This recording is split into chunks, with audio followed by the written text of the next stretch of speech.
Well, welcome to the fall. Okay. Speaking of that, our fall enrollment, official fall census day credit hours, we're down 3.4% this fall to 110,300 credit hours. Across all levels, though, when you combine with adult and vocational education, we were only down less than 8%, 0.7 actually. How's that compared to the rest of the state?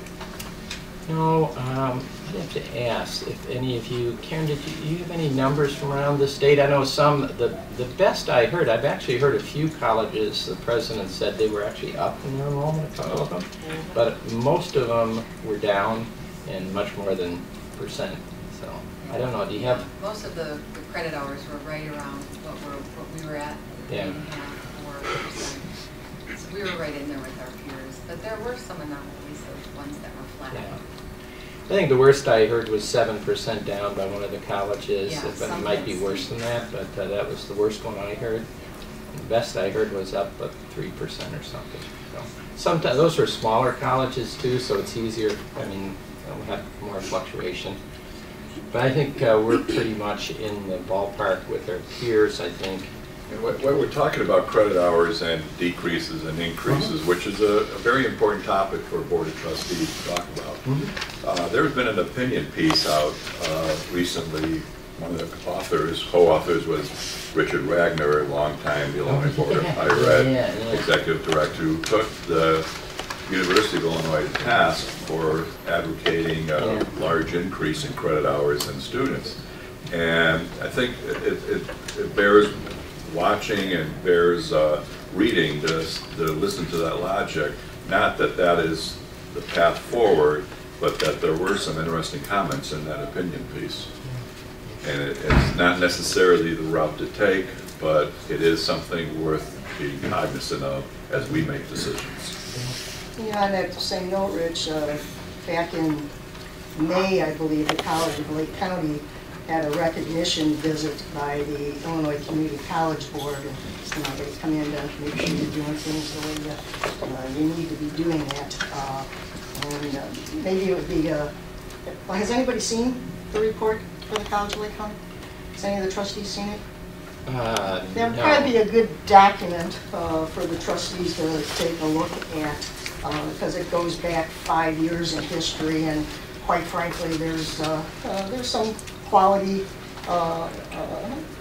improvement suggestions that are included in there, and there's also some things where we don't look real good, like we get our stuff in late all the time. Like for the last 5 years, the reports on getting there on time, one was as much as 28 days or something like that late.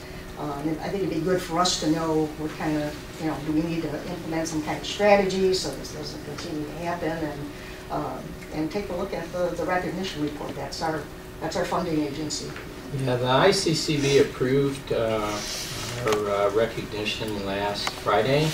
They send that to us with their concerns like late reporting, other issues. Some of the presidents, on the other hand, have complained about how they're doing that reporting actually. But why don't we in October at the meeting, I'll have Sean Hogan present that to you. We'll send you that report ahead of time and we'll present it. Put it on the portal, and then we can give a short presentation. Okay, I'm almost through the fall enrollment. So let me just go to this week. Of course, we're having some Climate Week presentations. I attended the one last night. There was a professor from Lake Forest College talking about climate disruption.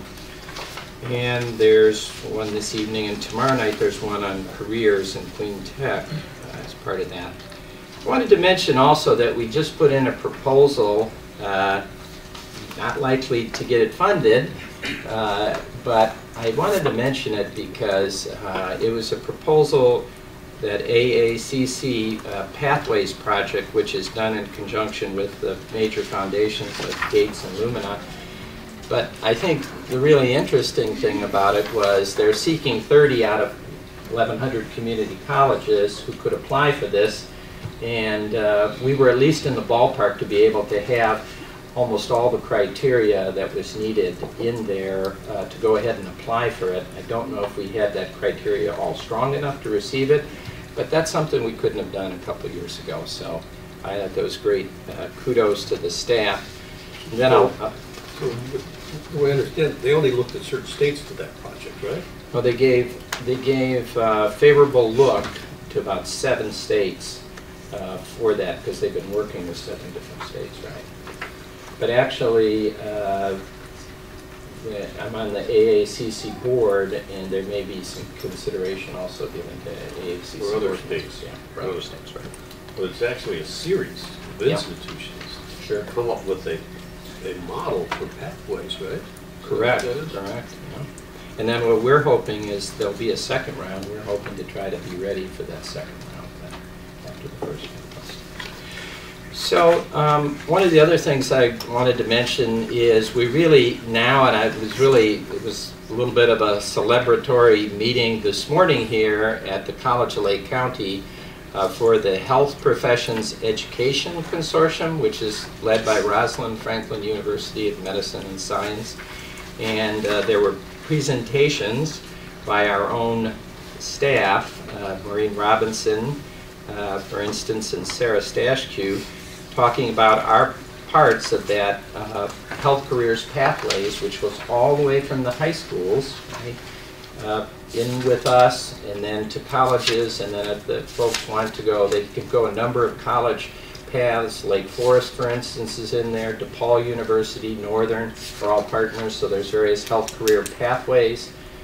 We have a series of options that are really well put together, and our foundation has partnered up with 1 Million Degrees, who are going to provide the mentoring, and our foundation raised the funding for this, for the scholarships. And so it's all launched. We're putting the students into it now, so it was really nice.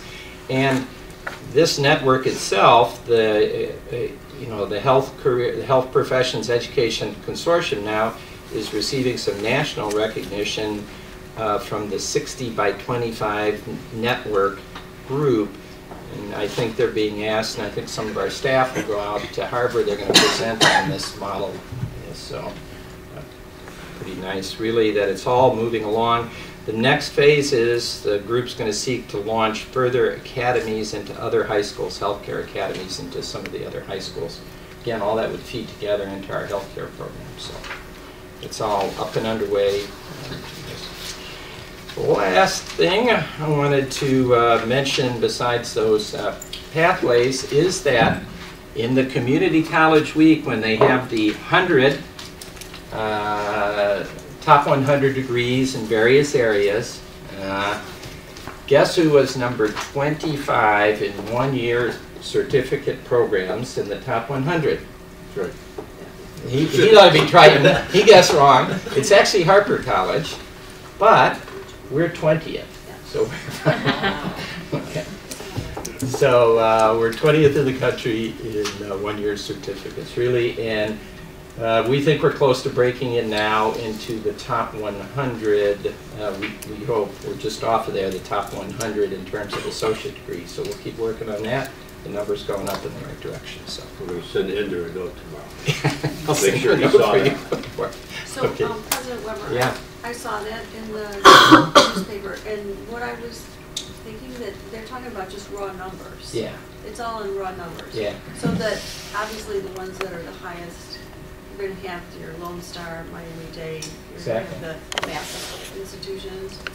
Okay, so then, but I did know that we were high on the one-year certificates. And I was thinking, well, maybe can you explain why we're so high in that category as opposed to other things that we do? Like associate's degree, right? Yeah. How did it happen that we broke that?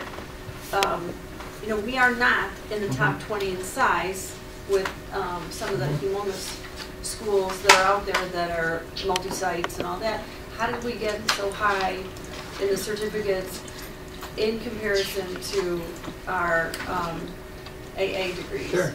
So some states really don't offer many one-year programs, et cetera, and report those, so they don't have the data on them. yeah, I believe that's how that, that's how that takes place, but there is a little bit something unfair about this in the sense if you're a small college and they're going by numbers, right? Yeah. You're just not going to be in there, right?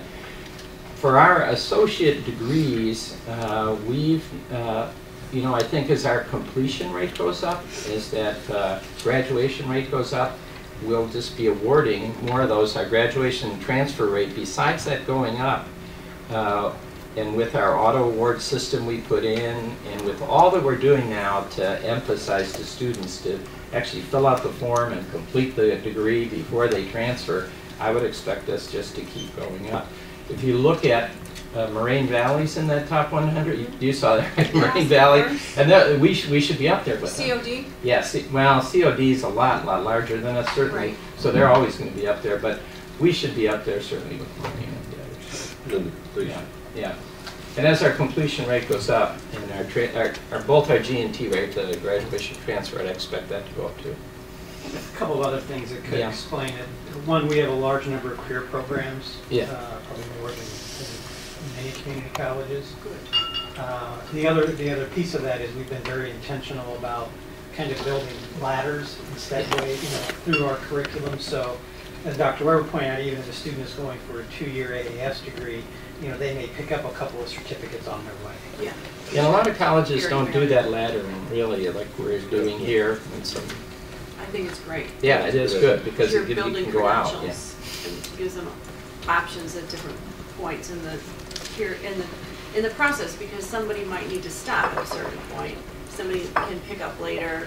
I think I like it. It's very intentional and it makes a lot of sense. Yeah. Yeah, when they're going for a job interview, you can say, I've got a certificate, Yeah. Yes. which is very helpful.